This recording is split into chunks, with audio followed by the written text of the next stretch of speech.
At hindi pangkaraniwan ang mga aming kandidato. Hindi po kagaya ng mga nakikita natin sa mga iba't ibang partido. Hirap na hirap makakuha ng kanilang mga miyembro. Ang aming pong ipinagmamalaki at pinaglalaban ay subok na at matagal nang nagseserbisyo sa publiko. Hindi po ay naaawa rin po kuminsan sa ating mga katunggali dahil nagmamakaawa para makakuha ng mga malalakas at magagaling na kandidato. Di tulad ng iba, karampot lang ang kandidato. Dito po, buo kami. Hindi lamang buo sa numero, ngunit buo ang loob para ipaglaban ang kapakanan ng bawat Pilipino at ang buong Pilipinas.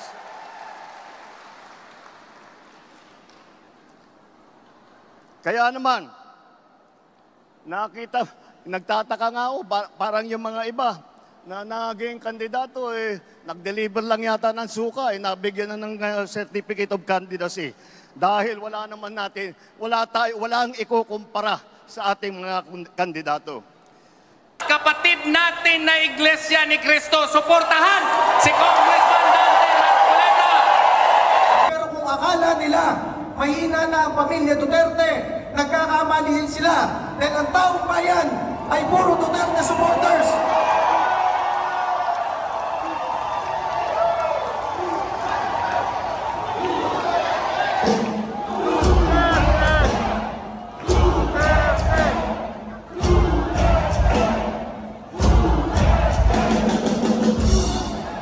Ako po si Chairman Ronald Cardema ng Duterte Youth Party List. Ang kaisa-isang party list sa Kongreso na lumalaban sa mga makakaliwang grupo, ang kaisa-isang party list sa Kongreso na nagbabalik ng death penalty para sa mga kriminal, terorista, mag-MPA na terorista. Pero ang hindi namin mapapatawad ay yung ginawa ng mga kongresista kay Vice President Sara Duterte noong huling linggo. Kaya ang aming panawagan mula sa Duterte Youth Party List, tandaan ninyo yung pagbumuka ng 240 na kongresista na nag-impeach kay Vice President Sara Duterte. Malaya po ba ang Pilipinas ngayon? Malaya po ba si Pastor Kibuloy? Si Colonel Crialdo, malaya po ba? Malaya po ba tayo sa kahirapan? Ang mga vlogger, malaya bang magsalita? Pagdating po ng eleksyon, magwawakas yan at lahat tayo ay lalo.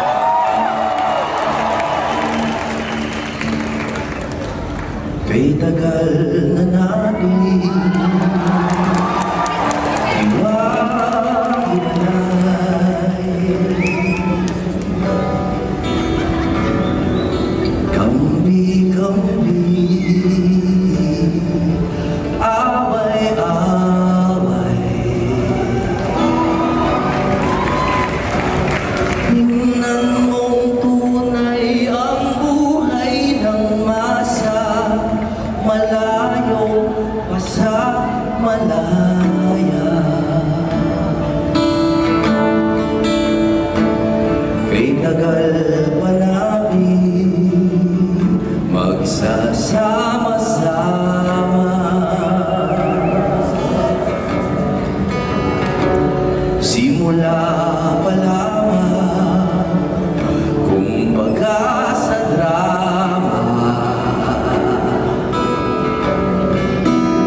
isang pinuno, ang sukli ng bayan, masunuring puso. Kung sabay-sabay nating mahalin ang tuntunin, makakamit na ng bansa ang tunay na laya. Tunay na laya. Lumaya.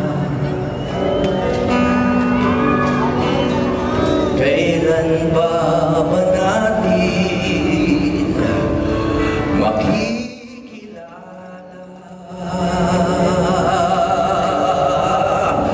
kung sinong kaaway, kung sinong kasangga sa masasama, sino ang mag-aadya, patago na tayong dinaya.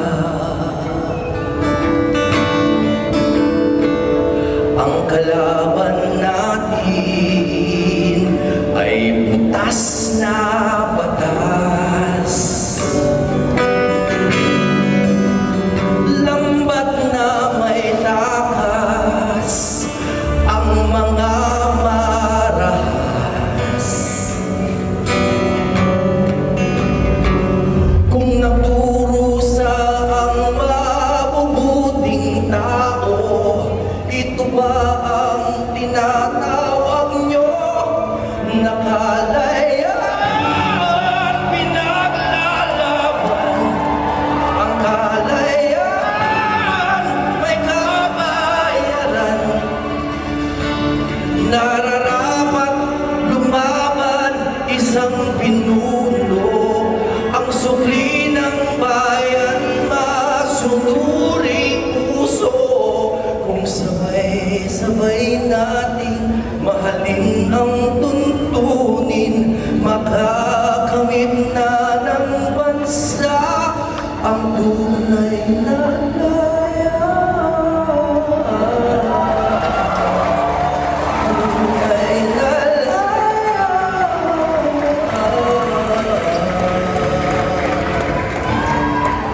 Pastor, lumaya.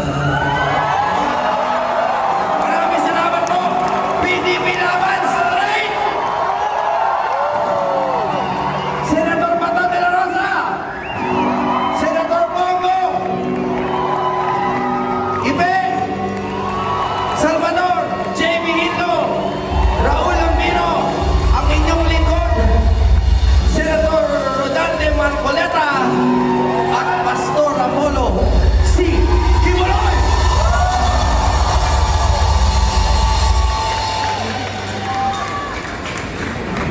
Maraming salamat kay Attorney Jimmy Bono. Number 10.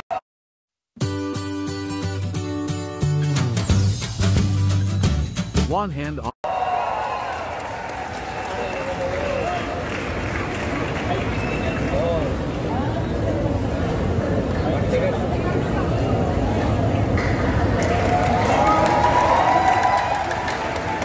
Magandang gabi, Inaros Gym!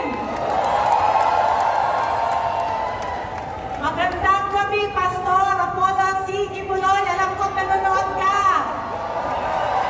Natutuwa naman ako dahil ang campaign poster ni Pastor Kibuloy ay regalo ko yung suot niya na baro. Pastor Kibuloy, mahal na mahal ka ng sambayanang Pilipino! Mahina pa eh!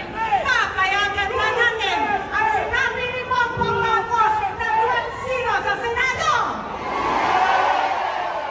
Para maligtarin natin ang kanyang salita at simula sa araw na ito, isisigaw ang panalo ng Duterte team! Pag-uunahan ng ating pinakamamahal na Pastor Apollo C. Kibuloy. Ang sabi ni VP Sara Duterte nung nag-speech siya kamakailan lamang sa mga media, God save the Philippines. Naniniwala ba kayo na kailangan natin ng Diyos para masalba ang Pilipinas?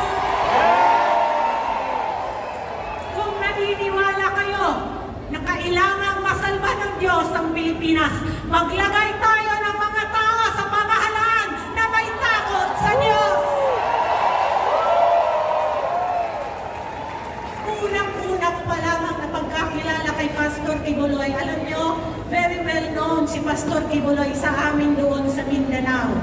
Maayong gabi sa tanan natong mga kaigsuunan sa Mindanao. Bakit siya kilalang kilala? Dahil napakalaki ng ginawa niyang pag-uunlad sa kanyang simbahan at sa kanyang pamayanan.